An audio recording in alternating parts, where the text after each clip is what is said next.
Hey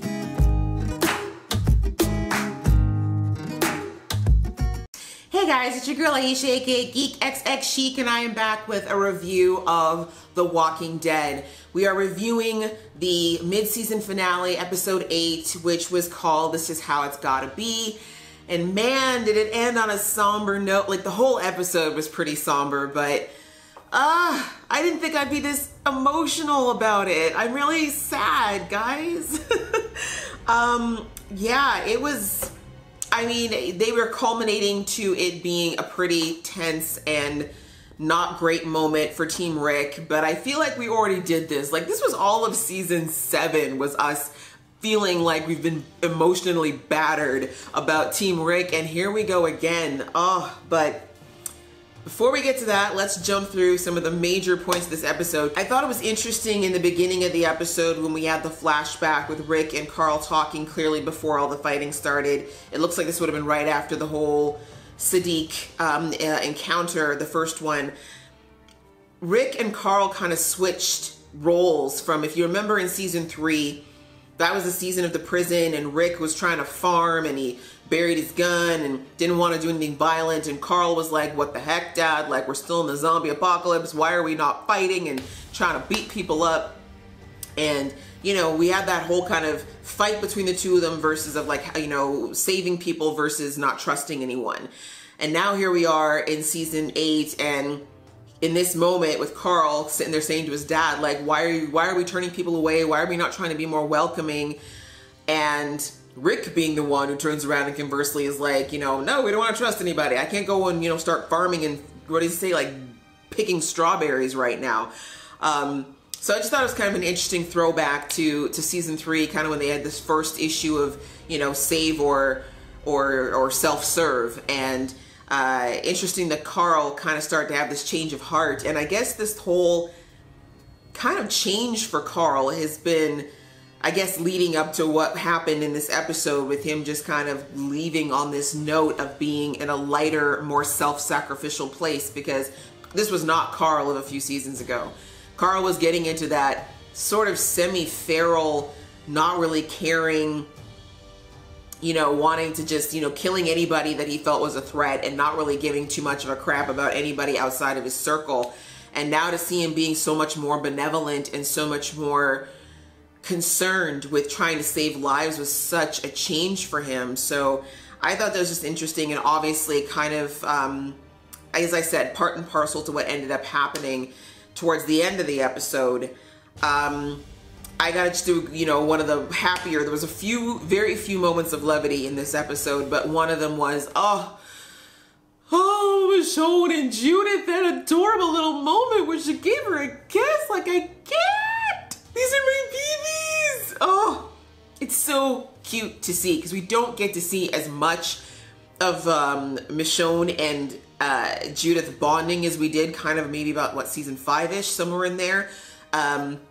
I just love that those kind of moments reinforce the fact that Michonne and Rick, Carl, and Judith were a family unit, in that Judith doesn't really have another mother figure that she would remember. Like, really, for all intents and purposes, Michonne is the only mother she's ever known. And I also like that, you know, Michonne is someone, she's a character who, Michonne comes off as very strong, and she's very, you know, brass tacks. Like, we saw her hack a man to pieces in this episode, right? Like, she can be so rough and tough and tumble, but I love when the show takes moments to remind us that she is still very much a woman, and she's got a tender side, and she's got a loving side, and she's got a maternal side, and that doesn't really come out with that many people, but it does come out, of course, for Judith, who for all intents and purposes is her daughter, and for Carl, we saw it come out so many times. So it was just nice to see that sweet, genteel, motherly side of Michonne come out again, because we just haven't seen it in so long. I gotta say that,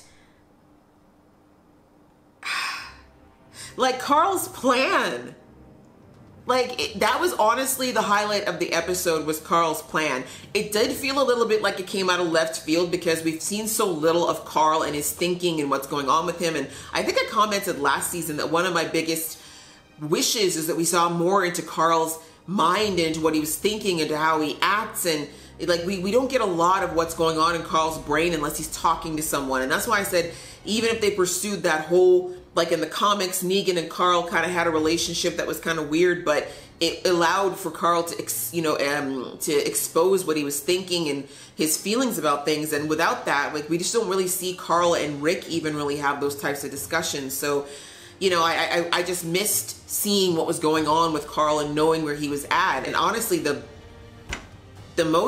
part of it that blew me away the most, the part that made me go, holy crap, Carl,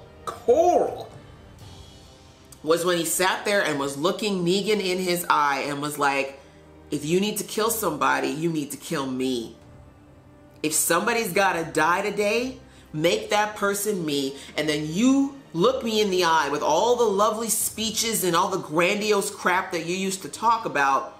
You tell me if that makes you the man that you say you are. If you kill me to prove your point, if it stops the deaths of all these people, tell me if this is going to accomplish what you think it's going to accomplish.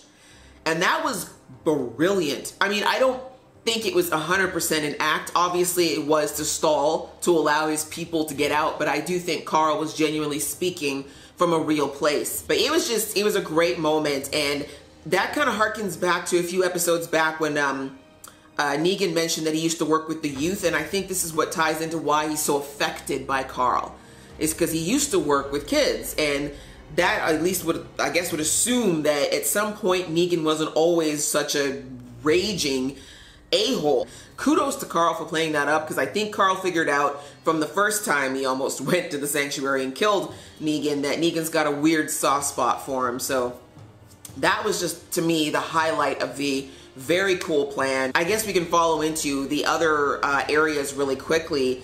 You know, seeing the kingdom, you know, Ezekiel was clearly still moping, but the fact that when he saw that the people who were at the kingdom were going to be at risk, the way he sprung into action, like, you know, Carol kind of said that, you know, you got to remember what it was that made you want to lead. Like, whatever that feeling is, when you tap into it, you'll know it and you'll jump back into action. And that's exactly what we saw happen with Ezekiel. Like, he was sitting there feeling all boo-hoo me, and then he heard the saviors come and realized that those innocent people were going to be hurt. And he didn't even hesitate. He was just like, I got to get out of here and I got to figure out how to save these people. That final sacrifice of, you know, making sure the people got out and giving them him, which he knows that Negan wants him more than he wants the people.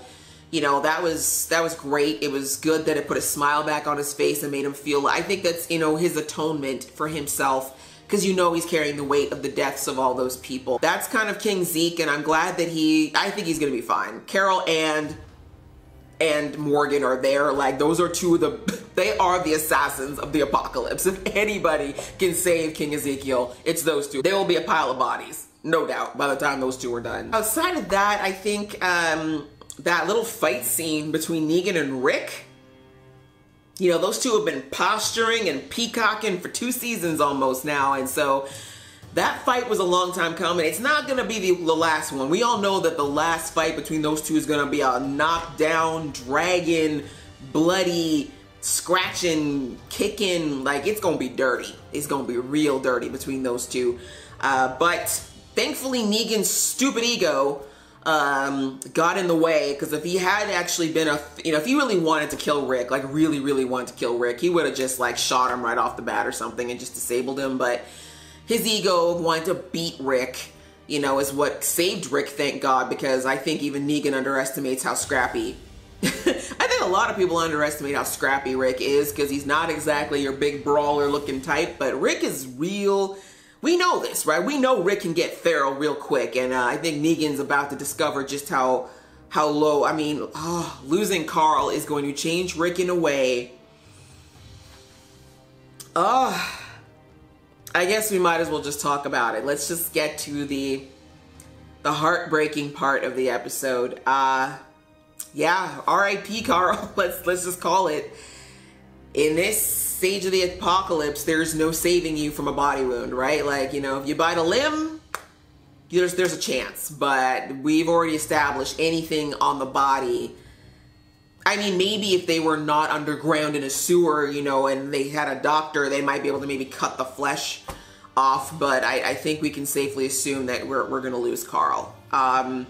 Interesting move. You know, spoiler alert for the comics, I'm just gonna warn you, Carl does not die.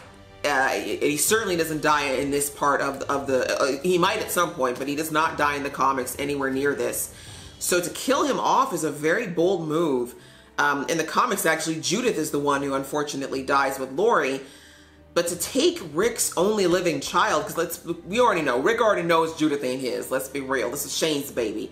But to take Carl, who's his only living child, not to mention the fact that it's the only remnant he has of Lori, that's, wow, that was a huge writing move. Like, I mean, my assumption is that this isn't just a matter of story. I feel like it's probably for Chandler. Like, I don't know. Obviously, Chandler would not have been able to say anything about this ahead of time, but my guess is, you know, he's what, 18, 19 years old. He's been on the show since he was 10. Long story short, I think he was starting to recognize as a person, you know, 8 years is a long time to work on anything, and going into university and the responsibilities that come with that, I'm assuming he just wanted to just kind of take a break from the whole TV world and, you know, focus on just being a regular kid for a while. So I don't blame him for leaving. If it was his choice, I feel like it was, because I don't think The Walking Dead had any issues keeping Carl around. It'll be sad. I do, you know, even though, like I said, I tease, I razz on Carl all the time, but honestly, I think Chandler's done a fantastic job of portraying Carl. And I think that Chandler, watching him grow as this role has grown, is great. He had great chemistry with that entire cast. It's gonna be a very different show without Chandler going forward. Yeah, I don't know. I don't know what else to really say. It was super sad, and story-wise, the implications that this is going to have on Rick. Like, Rick's lost already, we know that, but really he's been very lucky in this apocalypse in that he didn't lose his children. Like Lori, yes, that was sad, but you know, you think about how many people have lost direct family members. Rick was one of the ones from the get-go that really hasn't lost anyone. So for him to lose Carl, who's been a tether for him for so long, who's been his motivation for doing what he does for so long, like I have no doubt that Michonne is going to be able to help him and keep him from completely spinning out. And I do think that, I don't know, I feel like it's going to go one of two ways. I feel like it's going to definitely laser focus Rick for the rest of this war, because now it is so personal. But also, I feel like it just might turn him into a bit of a monster for a while, because, like, I don't even know. It's really going to be interesting to see where this takes Rick, because this is going to hit him in a way. Carl was his best friend on so many levels, and to lose him like that, and to lose him in a way that didn't need to happen. You know, Rick's going to have a guilt. I can see that already, carrying a guilt, thinking, man, if I hadn't started this with Negan, maybe, I don't know. Oh, it's gonna be a rough year for Rick. It's gonna be rough, guys. It's gonna be rough, fam. Michonne is going to have some trials coming up, because, and it's not just him. Michonne is gonna be devastated too. That little boy was her little boy for all intents and purposes. You know, she loved Carl like her own, and to lose two sons is gonna be, oh, well, God help Negan. That's all I can say. God help Negan, because Rick is going to be something, I think, completely new after this dust settles. Michonne is going to be something new. And we saw the look on Maggie's face. She ain't playing no more either. It is about to get real harsh in the second half of season 8. That's all I got to say. Like, I don't even know what y'all going to do for next season. I don't even know where you go from here. I'm spent. I'm spent. This episode took it out of me, y'all. I'm glad we're gonna have a little bit of a break for me to just digest all of this so I can jump back in. Those are my thoughts, guys. What did you think of this finale? Like, do you feel like, I don't even know, what are your feels? I don't even have a question, because I'm still trying to figure it all out. Do you think that killing Carl is the right call? Do you think the writers did the right thing here? Again, they may not have had a choice, but if it was a writing choice, was it the right one?